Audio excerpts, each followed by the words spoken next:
In this lesson, you will learn how automatic migration to NX Monorepo works for Angular applications. So let's start by creating a brand new Angular application. I will use Angular CLI to generate a new app. I will install all dependencies and then I will add 3 libraries, library A, B, and C. All the commands that I'm going to execute, you can see on the screen at the moment. Options that I choose here are not that important because automatic migration works for all possible options. So let's select CSS, and no, we don't want SSR. Alright, so app has been generated. I entered application name of my application directory. I've run yarn install to install all the dependencies. Now let's add 3 libraries. So first one is library A. It takes just a second to install it. The second is library B, and library C is the last one.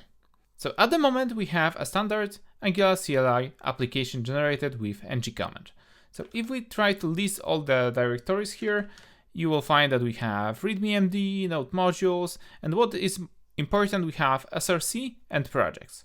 And all libraries live in projects. So if we go to projects and list it, as you can see, we have our 3 libraries. So let's run git init here to initialize a new GitHub repository, and let's execute git status to list all untracked files. And I will add everything to my git repository as a starting point that we always can revert to this point. So git add everything, git commit minus message empty Angular app. Alright, so we have our Angular application generated with standard ng command.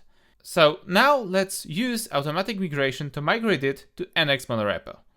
To do this, you need to install NX globally, and I guess you have it installed at the moment. If you don't have it, you have to run npm install -- global NX at latest if you want to have the latest version. In some configurations of Node.js, you will need to add sudo in front of the command. So we have empty Angular application, we have our NX installed globally. Let's run automatic migration. To do this, you need to execute command nx init. And nx will ask you which targets should be cacheable.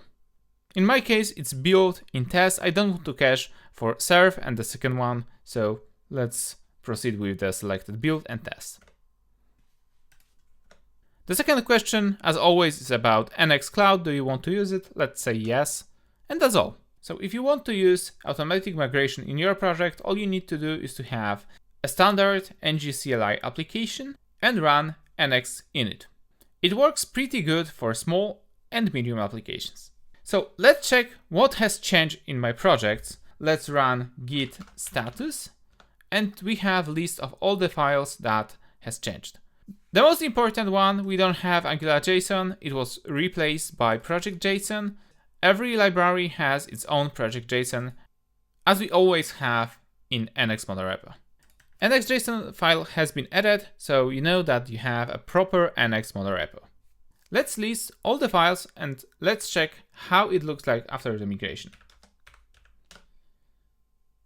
So you may wonder why we don't have the apps, libs, and tools directories. So by default, automatic migration doesn't change your folder structure. It will try to keep the same folder structure that you had before migration. And that's nice because you don't need to learn new stuff. So it has some pros and cons, right? And the second difference is that you don't have end-to-end project for your application. One of the most important features of NX is that it comes with all tools pre-configured. And in this case, you have only things that you had configured before migration. Now we are going to reset changes in our Git repository, and we will run nx init command with additional comments. So git reset -hard. And if we run git status, you can see that we have only additional files. We don't have any changes. So let's clean it. So after running these 2 commands, we have everything as we had before migration. So now let's run nx init with 2 additional flags. First one is called add e to e, and the second one is -- integrated.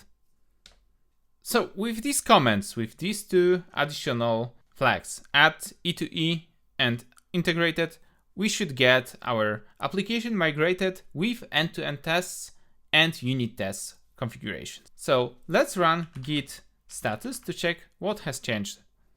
All right, so as you can see, we have a lot of deleted files. We have of course, we have our Angular JSON file deleted. We have all libraries deleted and then added as libs and apps.